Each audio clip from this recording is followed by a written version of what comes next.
Hello friends, welcome to health Tamil. நாம் இன்றைக்கி ஒரு புது வித்தியாசமான மூலிகை பற்றி தான் பார்க்க போகிறோம். இந்த மூலிகை எல்லாருக்குமே, சிறியவர்லேருந்து பெரியவங்க எல்லாத்துக்குமே ரொம்ப பயனுள்ள மூலிகை. அது என்ன மூலிகை அப்படின்னா, இப்போ நீங்கள் பார்த்துட்ருக்கீங்களா, அந்த மூலிகை தான். இந்த மூலிகை பேர் என்ன அப்படின்னா திருநீற்று பச்சிலை. இந்த மூலிகை எல்லாத்துக்குமே தெரிய வாய்ப்பில்லை. ஏன் இந்த மூலிகை எல்லாத்துக்கும் தெரியல அப்படின்னா, இந்த மூலிகை ஒரு சில இடத்துல மட்டும்தான் பார்க்க முடியும், கிடைக்கும் எல்லாமே. ஆனால் இந்த மூலிகையில் நிறையா பயன் இருக்குது ஃப்ரெண்ட்ஸ். அது என்னென்ன பயன் அப்படின்றத தான் நான் இப்போ சொல்ல போகிறேன். ஃபஸ்ட்டு என்ன அப்படின்னா, எல்லாத்துக்கும் சின்னவங்கலேருந்து பெரியவங்க எல்லாத்துக்குமே ஜலதோஷம் பிடிக்கும். அது இந்த இலையை நீங்கள் சாப்பிட்டீங்க அப்படின்னா அது சீக்கிரமாகவே குணமாகிடும். ஃபஸ்ட்டு சின்ன குழந்தைங்க, ஒரு வயசு 2 வயசு குழந்தைங்க அப்படிலாம் இருக்காங்க அப்படின்னா அவங்களுக்கு ஜலதோஷம் பிடிச்சா இந்த இலையை நீங்கள் பறித்து தண்ணியில் போட்டு அலசிட்டு நெக்ஸ்ட்டு கையில் ஒரு 4 இலை நீங்கள் பொறிச்சிங்கன்னா கூட போதும், 4 இலை கிடைச்சா கூட போதும். அதை அப்படியே கையில் நசுக்கி ஒரு 2 சொட்டு 3 சொட்டு குழந்தைங்களுக்கு கொடுத்தீங்கன்னாவே அந்த இலையோட தன்மை சீக்கிரமாகவே ஜலதோஷம் சரியாயிடும் ஃப்ரெண்ட்ஸ். அதே பெரியவங்களாக இருந்தால் அதை தண்ணியில் வாஷ் பண்ணிட்டு அப்படியே கூட சாப்பிட முடியும். இப்படி சாப்பிட்டு வந்தீங்க அப்படின்னா ஒரு 2-3 நாள் சாப்பிட்டிங்கனாவே சீக்கிரமாக உங்களுக்கு ஜலதோஷம் சரியாக போயிடும். இதுக்குன்னு போயிட்டு டாக்டர்கிட்ட பார்க்குறது, மருந்து வாங்கி சாப்பிட்டு நம்ம உடம்ப நாமளே கெடுத்துக்கிறதுக்கு பதிலாக இந்த மூலிகை சாப்பிட்டிங்கன்னா என் உடம்புக்கு எந்த கெடுதலும் இல்லை. அதே மாதிரி நாமளும் ரொம்ப ஆரோக்கியமாக இருக்கலாம் ஃப்ரெண்ட்ஸ்.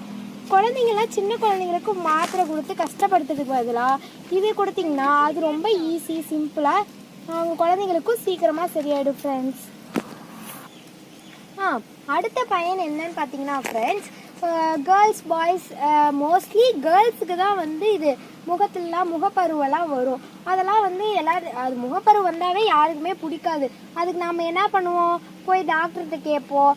இல்லைன்னா டிவியில் பார்த்துட்டு விளம்பரம்லாம் பார்த்துட்டு இதெல்லாம் போட்டால் சரியாயிடுமா அப்படின்னு சொல்லிட்டு நம்ம கடையில் போய் அந்த க்ரீமை வாங்கி அதை தடவி அமௌண்ட்டும் வேஸ்ட் பண்ணிவிட்டு நம்ம முகத்தையும் நம்ம கெடுத்துக்கிறதுக்கு பதிலாக இந்த இலையிலேயே அந்த முகப்பருவை சரி பண்ணுற ஒரு தன்மையும் இருக்குது ஃப்ரெண்ட்ஸ்.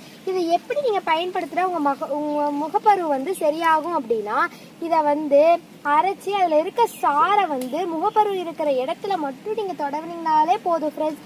சீக்கிரமாகவே ஒரு 2-3 ஒரு வாரத்திலேயே உங்களுக்கு நல்ல பயன் கண்டிப்பாக கிடைக்கும் ஃப்ரெண்ட்ஸ். சீக்கிரமாகவே அது உங்களுக்கு சரியாயிடும் ஃப்ரெண்ட்ஸ். நீங்கள் அதுக்கிட்ட போயிட்டு வேறு எந்த க்ரீம் எதுவுமே பயன்படுத்தாமல் இதனாலேயே உங்கள் முகப்பருவை சரி பண்ண முடியும் ஃப்ரெண்ட்ஸ். வேணா ட்ரை பண்ணி பாருங்கள், கண்டிப்பாக உங்களுக்கு பயன் கிடைக்கும். இப்போ இதில் என்னென்ன பயன் இருக்குன்னு நம்ம எல்லா பயனும் தெரிஞ்சுக்கிட்டோம் ஃப்ரெண்ட்ஸ். இன்னும் இதில் நிறையா பயன் இருக்குது, ஆனால் நான் இதில் சில பயன் தான் சொல்லியிருக்கேன். மீதி பயனில் நெக்ஸ்ட் வீடியோவில் நான் கண்டிப்பாக சொல்லுவேன் ஃப்ரெண்ட்ஸ். இந்த சேனல் நீங்கள் கண்டிப்பாக சப்ஸ்கிரைப் பண்ணணும். நெக்ஸ்ட்டு இதில் என்னென்ன சத்துக்கள் இருக்குன்னு பார்க்கலாமா ஃப்ரெண்ட்ஸ். இதில் நிறைய சத்துக்கள் இருக்குது. Vitamin A, potassium, calcium, magnesium, இந்த மாதிரி நிறையா சத்துக்கள் திருநீற்று பச்சிலையில் இருக்குது ஃப்ரெண்ட்ஸ். குறைந்த கலோரிகள் இதில் இருக்குது ஃப்ரெண்ட்ஸ். மற்றும் தேவையற்ற நீரை வெளியேற்றும் ஃப்ரெண்ட்ஸ். இந்த மாதிரி நிறையா பயன்கள் இந்த திருநீற்று பச்சிலை மூலிகையில் இருக்குது ஃப்ரெண்ட்ஸ். இதே மாதிரி நிறையா பயன்களும் இருக்குது. நிறையா மூலிகையில் நிறையா பயன் இருக்குது, அதெல்லாம் நம்மளுக்கு தெரியாமல் இருக்குது. அதெல்லாம் ஒவ்வொரு வீடியோவில் நான் கண்டிப்பாக போடுவேன் ஃப்ரெண்ட்ஸ். இதில் இன்னொரு பயனும் இருக்குது ஃப்ரெண்ட்ஸ். அது என்ன பயன் அப்படின்னா, எல்லாத்துக்குமே மோஸ்ட்லி கண்கட்டி வரும். ஏன் கண்கட்டி சரியாகிறதுக்கு நம்ம சந்தனம் தடவோம், அதுவும் ஒரு நல்லது தான்.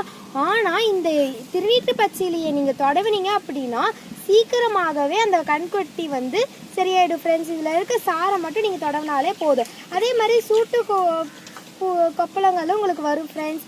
அதுக்குமே இந்த திருநீற்று பச்சிலை சாரை நீங்கள் தொடவினீங்கன்னா அதுவும் சீக்கிரமாகவே சரியாயிடும் ஃப்ரெண்ட்ஸ். இது குளிர்பானங்களுக்கு நல்ல வாசனையும் கொடுக்கும், உங்களுக்கு உங்கள் உடலுக்கு குளிர்ச்சியும் கொடுக்கும் ஃப்ரெண்ட்ஸ். இது இலையில மட்டும்தான் பயன் இருக்குன்றது இல்லை ஃப்ரெண்ட்ஸ். இதில் இருக்க அந்த விதையினாலையும் பயன் இருக்குது ஃப்ரெண்ட்ஸ். இந்த விதையினால என்ன பயன் இருக்குது அப்படின்னா, இந்த வெயில் காலத்தில் தண்ணி பானையில் ஊற்றி வச்சு தண்ணி குடித்தா வெயிலுக்கு நல்லா இருக்கும், இது ஜில்லுன்னு இருக்கும் அப்படின்னு சொல்லி எல்லாம் நிறைய பேர் குடிப்பாங்க. அதில் அந்த பானையில் இதில் இருக்க நீங்கள் விதையை போட்டு வச்சிங்கன்னா அந்த குளிர்பானங்கள் நல்ல வாசனையோடையும் இருக்குது ஃப்ரெண்ட்ஸ். நம்ம அந்த தண்ணியை குடிக்கிறதுனால நம்ம உடம்புக்கு குளிர்ச்சியும் கிடைக்கும் ஃப்ரெண்ட்ஸ். வாசனையோட தண்ணியும் குடிச்சு இந்த வெயில் காலத்தை நம்ம என்ஜாய் பண்ணலாம் ஃப்ரெண்ட்ஸ். Thank you friends. இந்த வீடியோ உங்களுக்கு பிடிச்சிருந்தா லைக் பண்ணுங்க, ஷேர் பண்ணுங்க, மறக்காம ஹெல்த் தமிழ் சேனலை சப்ஸ்கிரைப் பண்ணுங்க, பெல் ஐக்கானே பிரஸ் பண்ணிடுங்க. தேங்க்யூ.